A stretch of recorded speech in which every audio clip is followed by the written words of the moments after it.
여러 종교는 우주의 탄생을 이렇게 설명한다. 태초에 전지전능한 신이 있었고 신께서는 자신만의 규칙과 계획대로 우주를 창조했다. 오랜 세월이 지나 똑똑해진 인간들은 신이 빚어놓은 우주를 연구하는데 어느 순간 놀라운 것을 발견한다. 신께서는 그 어떤 규칙과 계획 없이 세상을 만들었다는 사실. 분명히 신께서는 규칙과 계획을 갖고 이 우주 만물을 만들었다 했는데 인간이 연구한 세계는 그렇지 않았다. 그렇다면 틀린 것은 무엇인가? 인간의 연구가 틀린 걸까? 경전이 거짓인 걸까? 주사위 게임처럼 무작위로 돌아가는 세상을 만든 신이라면 그것을 정녕 신이라고 할 수 있나? 신은 정말로 존재하는 건가? 정말 말도 안 되는 질문의 연속이죠. 그런데 양자역학이 연구되던 초기 과학자들은 스스로 이런 질문을 할 수밖에 없었습니다. 도대체 이들은 어쩌다가 이런 생각에 다다른 걸까? 1900년대 초기는 과학자들이 원자나 전자 같은 미시 세계를 이제 막 발견하고 연구하던 때입니다. 그 당시 과학자들은 눈에 보이지도 않는 원자가 어떻게 생겨 먹었을까? 원자는 어떤 규칙을 갖고 있을까? 이런 질문들을 나름대로의 이론과 연구를 통해서 발전시켜 나갔습니다. 이 질문은 닐스 보어에 이르러서 세 번째 원자 모형으로 업그레이드 됐는데요. 지금 우리들에게 친숙한 원자 핵이 가운데 있고 전자가 그 주위를 빙빙 도는 모습이죠. 그런데 세 번에 걸쳐 업그레이드된 원자 모형은 여전히 설명이 약간은 부족한 점이 있었습니다. 이론으로는 다 설명이 되는데 숫자로는 설명하지 못한다는 것. 즉, 보호의 모형을 설명할 방정식이 없다는 겁니다. 이때 23살밖에 안 된 젊은 과학자가 등장합니다. 바로 닐스 보어의 제자 하이젠베르크. 하이젠베르크는 보어 아래에서 약 8개월을 공부했는데 어느 날 스승 보어의 원자 모형을 공부하다가 이런 생각을 하게 됩니다. 스승님의 원자 모형이 이론적으로는 맞기는 한데 이거를 어떻게 수학으로 표현할 수 없을까? 도대체 어떻게 해야 스승님의 원자 모형을 수식으로 바꾼단 말인가? 하이젠베르크는 이 해답을 찾기 위해서 수소 원자가 방출하는 빛의 변화를 연구하기 시작합니다. 그런데 하이젠베르크는 이 수소 원자의 빛의 변화에 뭔가 패턴이 있다는 것을 알아차립니다. 그런데 하이젠베르크는 수학에는 영 젬병인지라 아무리 머리를 싸매고 고민해봐도 결론은 나지 않았고 거의 반쯤 포기하게 됐습니다. 허허, 수소 원자의 빛으로부터 뭔가 해답을 구할 수 있을 듯한데 내 머리로는 불가능한 것 같구만. 연구를 거듭하던 어느 날 하이젠베르크는 꽃가루 알레르기에 시달리게 되는데 그는 머리도 식힐 겸 병가도 내고 헬골란트 섬으로 요양을 떠났습니다. 헬골란트 섬은 대충 이렇게 생겼는데 아주 작은 섬에서 할 거라고는 멍 때리면서 받아볼 일밖에 없었겠죠. 이 헬골란트 섬에서의 2주일은 마치 정신과 시간의 방에 빠진 듯 시간이 더럽게도 안 갔습니다. 하도 섬 안에서 할 게 없으니까 하이젠베르크는 시간이라도 때울 생각으로 자신이 연구하고 있던 숫자들을 써내려 갔는데 보통이라면은 노트에 몇 줄 써내려 가다가 포기할 법도 한데 할 것도 없겠다. 숫자들을 일일이 계산해 가면서 거의 낙서에 가까운 끝없는 숫자들을 하이젠베르크는 열거해봤습니다. 이 숫자들은 노트 수십 페이지에 달했습니다. 자, 그런데도 하이젠베르크는 이 숫자들에 뭔가 패턴이 있는 거는 같은데 이 패턴들이 도대체 뭘 뜻하는 건지 알아내지는 못했습니다. 그렇게 헬골란트에 2주 동안의 휴가가 끝나고 하이젠베르크는 한 사람을 찾아갑니다. 바로 수학 천재, 물리학계의 훈수충, 오늘의 찐 주인공, 1954년 노벨 물리학상 수상에 빛나는 해결사 막스 보른. 이복의 젊은 과학자 몸은 좀 어떻나? 예, 몸은 괜찮습니다. 그런데 이번에 휴가 때 연구하던 노트가 있는데 한번 봐주실 수 있습니까? 그러지. 근데 이게 뭔가? 무슨 낙서를 이렇게나 떼어 그래? 아니, 이것은? 막스 보른은 하이젠베르크의 낙서를 보자마자 뭔가 중요한 사실을 알아차립니다. 이거 보니까 딱 행렬이구만. 그런데 무슨 숫자가 이렇게 더럽게 많은 게야? 가만히 있어 보시게 내가 아주 간단하게 정리해주겠네. 여기다가 행렬 미적분학을 추가하면 쓱싹쓱싹 쓱쓱쓱 어떤가? 간단하지 않은가? 아니 이건 이렇게 복잡한 수식이 이렇게 간단해지다니 이제 이 숫자들이 뭘 뜻하는 건지 알 것 같습니다. 정말 압도적으로 감사합니다. 자, 이렇게 낙서에 가까운 더러운 숫자들은 막스 보른 덕분에 행렬역학이라는 간단하고 깔끔한 공식으로 다시 태어났습니다.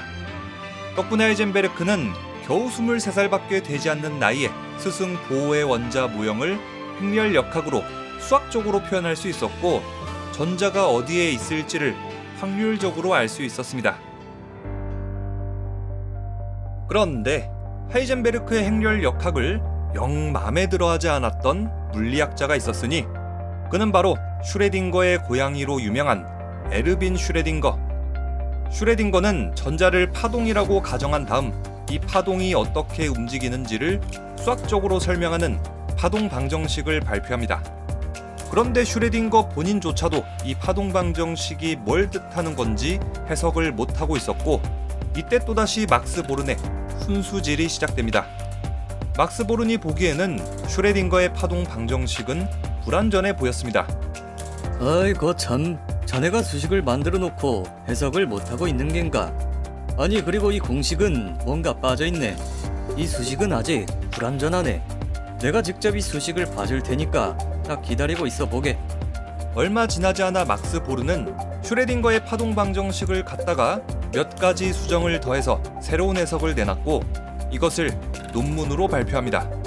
슈레딩거의 파동 방정식에다가 절대값을 제곱하면 전자의 위치를 설명하는 확률 밀도 함수가 나옵니다. 파동 함수에서 진폭이 높은 위치에는 전자가 존재할 확률이 높고, 진폭이 낮은 위치에선 전자가 존재할 확률이 적은 겁니다. 즉 슈레딩거의 파동 방정식은 전자가 어디에 있을지를 확률로 나타내는 공식인 겁니다. 전자를 발견할 확률을 파동으로 표현할 수 있으니 나 막스 보르는 이것을 확률 파동이라 하겠소. 자, 이렇게 막스 보른은 양자 세계에서 입자는 어디 있는지 정확하게 모르고 다만 어디 있을지 확률적으로만 알 수 있다고 했습니다. 그런데 슈레딩거의 생각은 달랐습니다. 전자는 기본적으로 파동이며 파동과 같이 움직입니다. 전자는 특정 조건에서만 입자로 나타난다는 게 제 수식의 해석입니다. 아니 이런 바보 같은 슈레딩거 같은 이라고. 그럼 지금까지 전자가 입자라고 증명된 실험이나 이론은 뭔가? 자네의 파동 방정식엔 입자가 없으니 반쪽짜리일세. 아니 그러면 전자가 파동이지 입자입니까? 늙어서 판단력이 흐려지신 겁니까, 보른 박사? 아니 그리고 누가 맘대로 제 수식 갖다가 해석해도 된다고 했습니까? 게다가 확률이라니요. 물리학자가 그런 운빨이게 됩니까? 훗날 슈레딩거는 막스 보른에게 이런 편지까지 보냅니다. 저는 보른 박사님을 정말로 존경하지만 박사님은 역사의 심판이 걱정스럽지 않으십니까? 인류가 박사님의 어리석은 판단을 믿을 거라고 정말로 확신하십니까? 거의 비난을 넘어 저주를 퍼붓는 수준의 비판이었습니다. 여기다가 물리학계 슈퍼 거성 아인슈타인까지 보른을 비판하는 편지를 씁니다. 양자 역학은 정말 인상적이네. 그러나 나의 내면의 목소리는 그걸 거부한다네 친구. 신은 절대로 주사위 놀이를 하지 않는다네 막스 보른. 아인슈타인은 이 확률이라는 개념을 받아들이지 못했습니다. 슈타인의 뇌로는 우주의 모든 것이 확률로서 결정된다는 사실이 정말 쌉소리처럼 들렸던 겁니다. 그렇기 때문에 보른의 확률 해석을 주사위에 비유하면서 비판한 거죠. 자, 이렇게 막스 보른은 슈레딩거의 파동 방정식으로 확률 파동을 이끌어냈고, 확률로서 미시 세계를 설명해야 된다고 주장했습니다.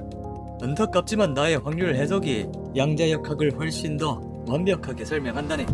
슈레딩거나 아인슈타인이나 양자 역학의 정수를 이해하지 못하는구려.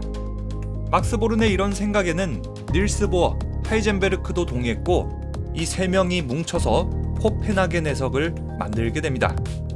100% 완벽하다고 할 순 없지만 코펜하겐 해석을 그나마 간략하게 정리하면 이렇습니다. 미시 세계에서는 정확하게 알 수 있는 건 없다. 그렇기 때문에 확률이라는 개념을 도입해야 된다. 입자의 위치를 파악하면 운동량을 모르게 되고, 입자의 운동량을 파악하면 위치를 모르게 된다. 전자는 파동이면서 동시에 입자이며 이 둘은 서로를 배척하면서 동시에 상호 보완한다. 그런데 아인슈타인으로 대표되는 고전역학파는 이 코펜하겐 해석을 정말 오지게도 싫어했습니다. 이 세상의 모든 것은 수학으로 정확하게 설명할 수 있네. 지구가 언제 화성하고 가까워지는지, 일식은 언제 일어나며 해성은 언제 지구 옆을 지나갈지, 태양계는 어떻게 움직이는지부터 우리 은하와 우주의 모든 움직임까지 물질의 현 상태와 위치, 속도를 알면 모든 것은 정확하게 계산할 수 있네. 이 세상은 절대로 확률로 돌아가는 게 아니란 말이네. 확률을 도입하자는 양자역학, 이에 반대하는 고전역학. 이 두 학파의 갈등은 극심해져 갔고 솔베이 회의에서 터져버리고 맙니다. 전 세계 최강의 과학자들이 한데 모여 전쟁을 치른 대사건. 다음 컨텐츠는 솔베이 회의입니다. 그럼 지금까지 리뷰형이었습니다.